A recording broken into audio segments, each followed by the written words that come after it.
తన శ్రేయోపత్రికలో రాయించి రామారావు గారి పలుకుబడిని పలచనం చేసి కూలదోయటం అనేది ఇవాళ ఈ రాష్ట్ర ప్రజలందరూ కూడా మనందరం సాక్షులమే. అంటే పేపర్ని ఎలా వాడుకుంటాడు అంటే ప్రత్యర్థులను కానీ తన రాజకీయ అడ్డంకిగా ఉన్న వారిని కూలదోయటం కోసం లేదా రాజకీయంగా తొలగించడం కోసం ఏ రకంగా ఆయన వాడుకుంటాడనేది మనందరం కూడా సాక్షులమే. అలాగే జగన్మోహన్ రెడ్డి గారి వ్యక్తిత్వాన్ని కూడా ప్రజల్లో హననం చేయటం కోసం, పలసన చేయటం కోసం ఆయన ఈనాడు పేపరు ఇద్దరూ కలిసి ఏ రకంగా అరాచకమైనటువంటి వార్తలను సృష్టించడం, విషం చెమ్మటం జగన్మోహన్ రెడ్డి గారు కాంగ్రెస్ పార్టీలోంచి బయటకు వచ్చిన దగ్గర నుంచి కూడా మనందరం చూస్తున్నాం. ఈ కేసు అసలు ఇదంతా ఏంటి? అసలు జగన్మోహన్ రెడ్డి గారికి ఏం సంబంధం? వాళ్ళ బాబాయ్ గారి హత్యకి జగన్మోహన్ రెడ్డి గారికి ఏంటి సంబంధం? ఏమీ సంబంధం లేకపోయినా సంబంధం ఉన్నట్టుగా చిత్రీకరించడం, వార్తలు వచ్చేయించడం, స్టేట్మెంట్లు ఇవ్వటం,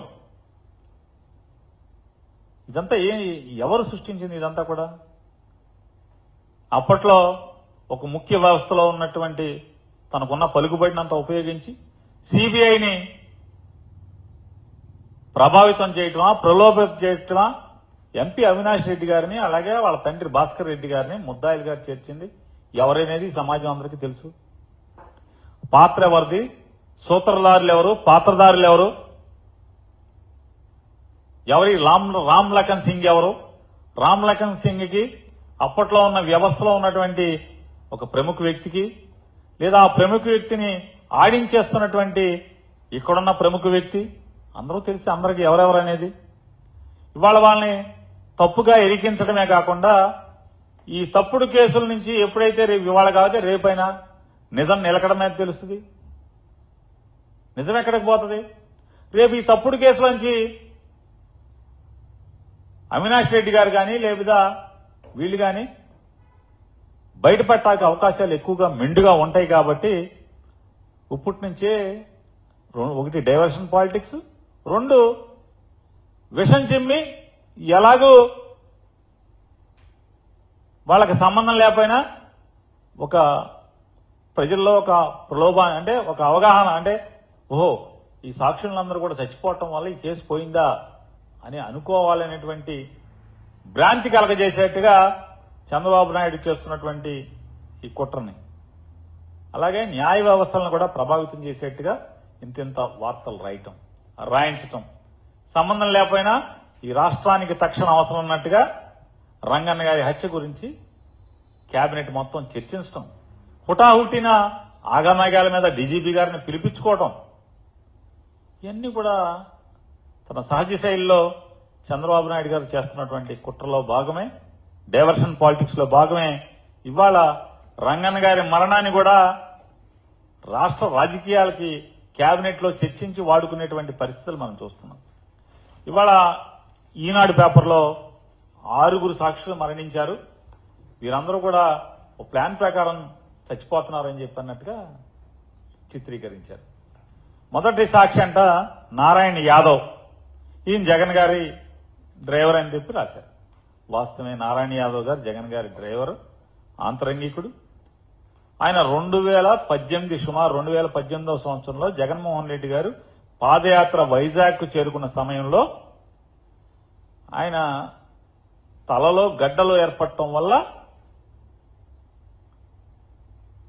ఆయన అకస్మాత్తుగా అపస్మార స్థితిలోకి వెళ్తే అక్కడి నుంచి ఆయనకి ఎన్ని ఆపరేషన్లు జరిగినాయి, ఎంత వైద్యం జరిగింది, ఆ వైద్యం చేయించింది ఎవరు, చివరికి ఆయన 2019లో ఆయన మరణించిన పరిస్థితి అయితే, రెండోది అసలు ఈ నారాయణ యాదవ్ గారు ఈ కేసులో సాక్షి కానే కాదు అనేది ఇవాళ కడపలో లేదా వారి కుటుంబ సభ్యులు ఎవరిని అడిగినా కూడా, నారాయణ గారి కుటుంబ సభ్యులను అడిగినా లేదా పోలీస్ రికార్డ్స్ ఒకసారి చూసుకుంటే, మీ సొంతంగా ఒక చిట్టా తయారు చేయకుండా పోలీస్ రికార్డ్స్ అంతా చూసుకుంటే శ్రీ నారాయణ యాదవ్ అనే ఆయన సాక్షి కానే కాదని చెప్పినది చెప్తున్నారు ఎవరిని అడిగినా కూడా.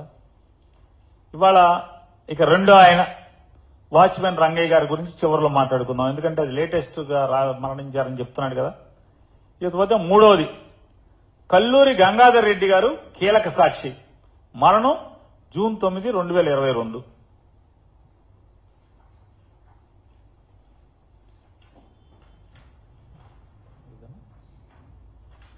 కల్లూరు గంగాధర్ రెడ్డి గారు, వీరిని సిబిఐ వివేకానంద రెడ్డి గారి కేసులో 243వ సాక్షిగా చేర్చడం జరిగింది.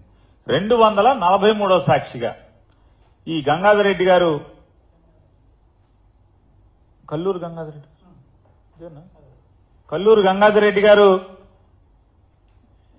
యాడికిలో చనిపోయే నాటికి యాడికిలో నివాసం ఉంటున్నారని చెప్పి చెప్తున్నారు. ఆయన బాగా దీర్ఘకాలంగా షుగర్ వ్యాధితో బాధించబడుతున్నాడు, షుగర్ వ్యాధిగ్రస్తుడు అని చెప్పి అనేది వారి కుటుంబ సభ్యులందరూ కూడా చెప్తున్నారు. ఆయన జగన్మోహన్ రెడ్డి గారికి ఈ దీంట్లో ఎలా అంటకట్టే ప్రయత్నం చేస్తామో చూసాం ఆ పేపర్ అంతా కూడా మనం. ఈ గంగాధర్ రెడ్డి గారు కూడా ఆయన సాక్షి కింద ఈనాడులో రాశారు.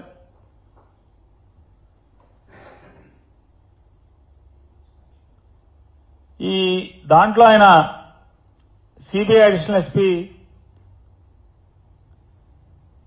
స్మిత్ బెదిరించాడు,